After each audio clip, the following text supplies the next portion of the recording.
Ngayong araw, susubukan natin magluto ng miracle fruit or tinatawag nilang calabas juice. Ang sabi kasi nila mga pare ko, maraming benefits itong miracle fruit na to, kaya gusto nating subukan mga pare ko. So, tara. Nandito nga pala tayo ngayon sa Santa Rita, Pampanga, mga pare ko, kasama si pare ko Arnold. At si Ma'am Shinshin na galing pa ng Laguna. Si Ma'am Donabel naman ang nag-entertain sa amin dito. At sila ay dalawang magtita. Pakipasyalan na lang sa kanilang bahay mga pare ko, Ma'am Shinshin at Donabel Ardiano mga pare ko, at sobrang napakabait nila. At kahit malayo pa sila, makita lang tayo. Maraming salamat Ma'am Donabel at Ma'am Shinshin. Ayan mga pare ko. At hindi lang yan, meron pa salubong si Ma'am Shinshin sa amin ni pare ko Arnold.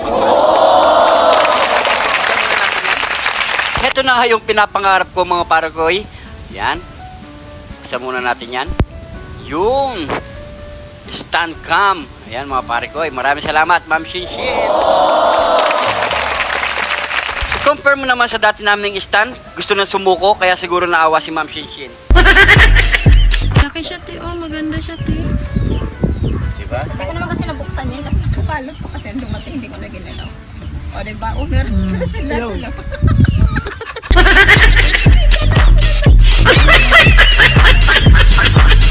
Ganda na tayo. Rock ha, rock. 1, 2.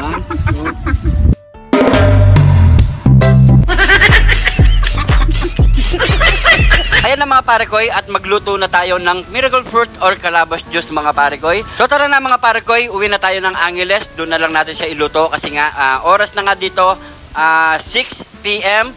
Baka magaybayan kami dito mga parekoy. So tara, let's go!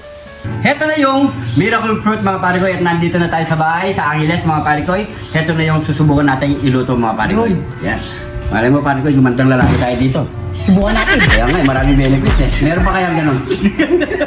At baka, ano pa ka mo, isa pa doon, marami siyang benefit.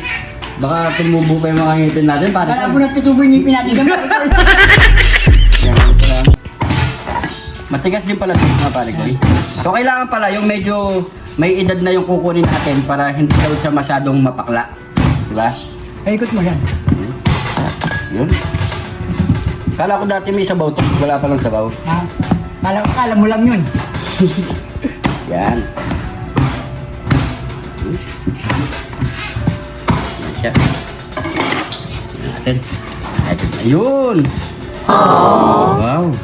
Ayan lang naman niya mga parekoy. Para siyang ano? Para pala siyang bulak, no? Bulak. Parang bulak siya. Oo. Ayan o. Nakita niyo mga parekoy. So ang kukunin lang natin dyan mga parekoy, ito lang. Bale, ito lang. Yan ang kukunin natin. So wala tayong ibang gagawin, wala tayong ibang ilalagay na ingredients, kundi ito lang mga parekoy. So gagawin lang natin yan. Tatanggalin lang natin. Ito lagay dito. Ganyan lang nakita ko mga parekoy yung pagluto nila. Yan o.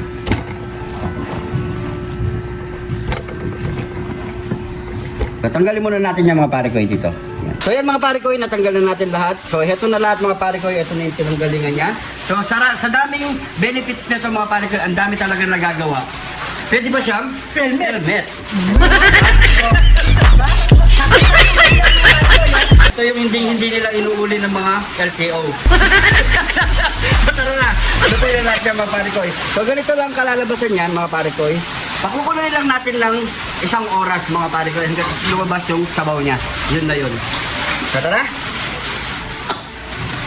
So ito na yung kinalabasan after 20 minutes mga parekoy. So para siyang ng itim or violet ba to? Yan ganyan mga parekoy. Nagsabaw na siya. Ayan o. So bigyan pa natin ng 20 minutes. Hindi na siguro aabot ng 1 hour to mga parekoy. Mga parekoy, after 40 minutes mga parekoy, so hindi na natin pinabot ng 1 oras. Eto na. Kasi na kayo mga parekoy, medyo umuulan-ulan na dito. Malakas na yung ulan eh. Kaya ginamit namin yung helmet niya. So yan, patayin na natin yan mga parekoy. Sasalain natin yan. Ayan.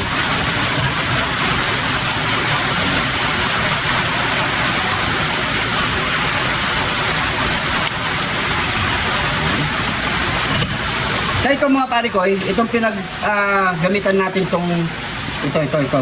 Yan. Pwede ito isali sa ilagay sa mga gawing fertilizer sa mga halamang gulay. Pwede yan mga parekoy. Ang buto na ito, no? Oo. Buto ito eh. Ayan, no? Yan, heto na yung pinaka-katas niya mga parekoy. Ito yung pinakasabaw ng miracle fruit. Kulay niya pala pare ko eh. Parang ube. Yung parang ano, yung parang tinta ng pusit. Oo. Parang ganun yung kulay niya. Pero palamigin muna natin to bago natin tikman mga pare Ito ko. muna pare ko. Mungwap, ng lasa. Ang Tamis. lasa. Manamis-namis siya. Wow. Wow. Man mo. Ay, oo. Yung lasa niya parang buko. Buko siya. Parang yung sabaw ng buko mga pare ko eh. Ganun yung lasa niya. So mamaya, inumin pa namin yan. Kahit tag isang baso lang mga pare ko eh. Alam muna namin. Palamigin muna. So yan mga pare ko eh, malamig na. Yan, susubukan na natin yan. Lagyan natin sa baso. Yan, ganyan muna karami. Ay, yan. Parang pantay. Yan. Yan. Taste test na tayo mga pare ko eh. Cheers!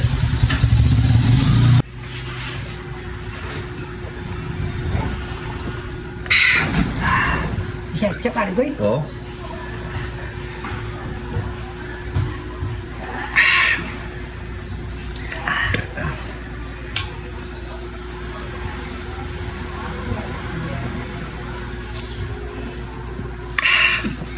Bisa mo yan.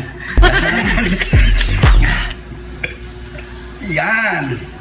So yan mga pare koy, gaya nga na sinabi namin kanina, yung lasa niya, yung parang sabaw ng buko, na pinakulo mo lang yung sabaw ng buko, yun ang lasa niya mga pare koy. Pero iba lang ang kulay. So napakaraming benefits na to. Subukan niyo mga pare koy. Masarap. Yung napadaan dito sa video na to mga pare ko, huwag kalimutan i-comment ko saan napadpad ang ating video, pag-share na rin ang ating video para malaman pa rin ng iba ang pagkakaluto nito mga pare ko. So bihira lang kasi ito magkita. So maraming salamat sa panonood. Yung shoutout po natin, next episode na lang po.